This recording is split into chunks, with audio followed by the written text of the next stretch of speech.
Hey, what is up, everybody? So I want to take a look at the Packers' current salary cap space after the different moves they made earlier this week, signing guard Aaron Banks and cornerback Nate Hobbs. So when we look at those two moves, the Aaron Banks signing the 4-year, $77 million deal, he'll only have a $9 million cap hit in 2025, which isn't too bad. Obviously, as time goes by, the cap hit does increase. For example, next year, Banks will have a $24.85 million cap hit, so it's a massive jump up next year. But this year, pretty reasonable. And then for Nate Hobbs this season, only a $5.9 million cap hit. That jumps to $13 million next season. But in year one, for both of these guys in Green Bay, it's a pretty reasonable cap hit based on their contracts. And now let me show you here from Ken Ingalls, who is a Packers salary cap expert. He has lots of great information on the Packers cap. So I want to share this tweet here. And it says Packers salary cap update 3/13/2025, which is the day I'm making this video if you're watching it a day or so later. It says updated cap adjustment, removed Sean Rhyan PPE. So salary cap, current cap space $31.8 million.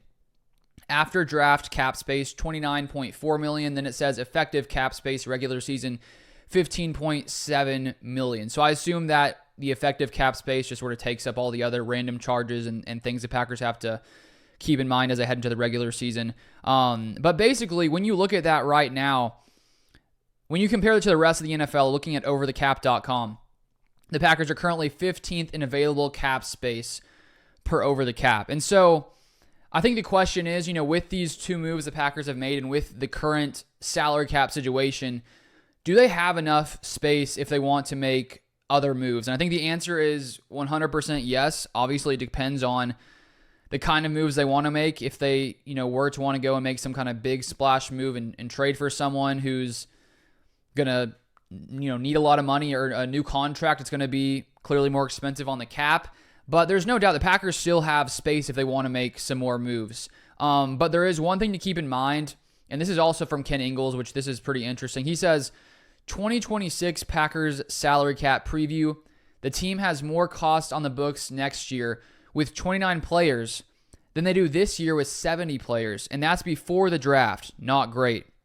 That's without the team's 10 pending UFAs, who are all current starters / key contributors. More potential as RFAs too, not great. Simply stated, choices need to be made. There will be several expensive veterans on the team today who, one, won't be here next year, and or two, have significant restructures to kick the can on the cap again. And so if you're the Packers and if you're Brian Gutekunst, they're clearly not only looking at this year and the cap, but they're always planning for the future. And so because they already have so much money, against the cap next year, that could factor into what they do this season, just because they have to keep in mind, the future cap hits. And I checked it out on overthecap.com. And for 2026, over the cap gives the Packers estimated $25.6 million of cap space, which sounds like a somewhat good amount. But when you compare it to the rest of the teams right now, and I'm not sure if all the numbers have been added properly there at this point for 2026, but at least what overthecap.com has right now, the Packers are in the 5th worst cap situation for 2026, and there are only 8 teams in the NFL for 2026 per over the cap who have less than $50 million in cap space for 2026. And as I said, the Packers currently, according to over the cap, have $25.6 million in cap space. And so it sounds like, based on what Ken Ingalls said, and then also looking at the Packers' future cap per over the cap, that could factor into any more decisions they make for this year in 2025. So it could be that we've seen them, make the big moves they're going to make, and they don't make any more big moves like that. I would assume that as these, second and third waves of free agency, occur, and guys maybe who thought they could get more money start to realize they'll have to take cheaper deals, I assume we'll see a lot of deals like that where the Packers, or maybe not a lot, but at least a few, where the Packers maybe find some cheap veteran players where you can get them for somewhat of a value as, the offseason continues to go on. But the big factor for next year is the fact of this. When you look at this 2022 draft class for Green Bay, there are a lot of players who I assume the Packers want to keep around for the long haul.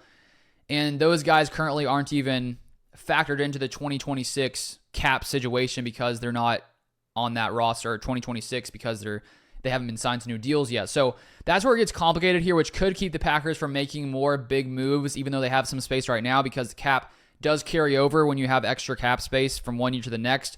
So they could be planning for that future. But when you look at the 2022 draft class, there are a lot of pretty solid draft picks. Quay Walker, Devontae Wyatt, Christian Watson, Sean Ryan, Romeo Doubs, Zach Tom. The Packers, I'd say, had a really, really solid round 4. And I think that Romeo Doubs still has more potential. Zach Tom is one of the better tackles in the league. So to get both of those guys in round 4, big win there for the Packers. Then you got Tariq Carpenter, Jonathan Ford, Rasheed Walker to get a starter in the 7th round at tackle. That's solid as well. And then Samori Toure as well. So I assume the Packers are going to keep Quay Walker. I think that he improved as the year went on. I think that he's gotten a lot better. And based on Gutekunst's comments, it sounds like they want him around for the long haul. So it wouldn't be surprising to see him get a contract.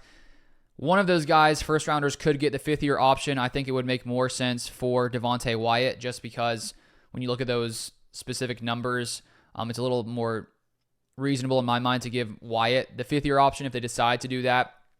We'll have to keep an eye on Christian Watson, just because with his ACL injury, we'll have to see how he recovers and if the Packers want to bring him back after that. Sean Ryan is a guy where I think he played pretty good last year at guard, and he may be the Packers' right guard this year, unless Jordan Morgan maybe beats him out there.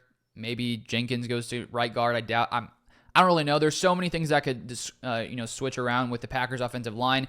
And then with Doubs and Zach Tom, Zach Tom's definitely going to get an extension. I think that's, in my mind, no question. It could even happen later this offseason. Wouldn't be shocking to see maybe Quay and Zach Tom get an extension in my mind.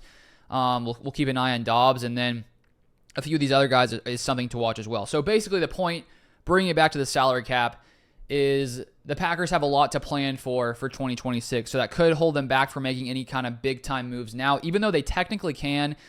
And there are still different contracts that the Packers could restructure this offseason to create more cap space. So that's the thing with the cap. You can always create more cap space. Of course, at some point, you'll have to end up paying for it on your cap as the years go by if you push the money back. And some teams do that more, some teams do it less. And so if you're the Packers, you have to decide, is it worth it right now, or do you want to just sort of allow yourself to have more space for 2026? So that's sort of where the Packers stand now. They definitely can make some more moves, but they could have in the back of their mind that they may want to hold back on putting way too much, way more money on the current 2025 salary cap. But if you guys want more Packers content, feel free to subscribe, turn on the post notifications so you don't miss any Packers content. You can also follow me on X/Twitter at LukeBeller3. But I appreciate you guys watching as always, and I'll see you guys next time.